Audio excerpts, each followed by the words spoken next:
بسم اللہ الرحمن الرحیم۔ ایک مرتبہ ایک بزرگ نے ایک محفل میں اپنی بند مٹھی کو سب کی طرف کر کے دریافت فرمایا، میرے ہاتھ میں کیا ہے؟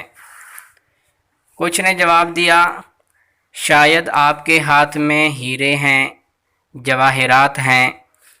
پھر ایک صاحب سے پوچھا، انہوں نے بھی کچھ سوچ کے بعد جواب دیا، شاید کہ آپ کے ہاتھ میں سونا ہے۔ پھر پوچھنے پر ایک نے جواب دیا کہ آپ کے ہاتھ میں اگر ہیرے جواہرات نہیں ہیں اور سونا بھی نہیں ہے تو یقیناً چاندی یا کوئی قیمتی چیز ہی ہوگی۔ تب اس بزرگ نے اپنے ہاتھ کو کھولا تو ان کے ہاتھ پر چند کنکریاں تھیں، سب حیران رہ گئے۔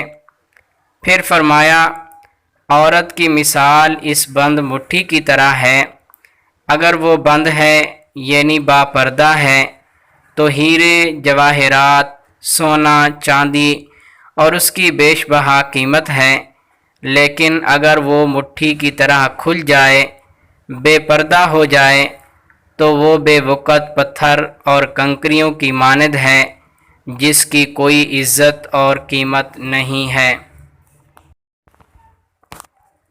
بے حیا عورت۔ مرد کے کفن میں 3 کپڑے ہوتے ہیں، جبکہ مسلمان عورت کے کفن میں 5 کپڑے ہوتے ہیں۔ 2 زائد کپڑوں میں ایک سکارف اور دوسرا سینہ بند ہوتا ہے۔ افسوس ہے اس مسلمان عورت پر جو پوری زندگی اپنا سر اور سینہ کھلا چھوڑے، لیکن مرنے کے بعد اللہ تعالیٰ اپنے پاس ان اعضاء کو ڈھک کر ہی بلاتے ہیں۔ اے مسلمان عورت، افسوس ہے تجھ پر، اللہ تعالیٰ تجھ سے کتنی حیا کرتے ہیں، لیکن تو اللہ تعالیٰ سے بالکل حیا نہیں کرتی۔ اگر ہمارے چینل کو ابھی تک سبسکرائب نہیں کیا تو آپ ہمارے چینل کو سبسکرائب کر دیں تاکہ اچھی ویڈیوز آپ کو ملتی رہیں۔ شکریہ۔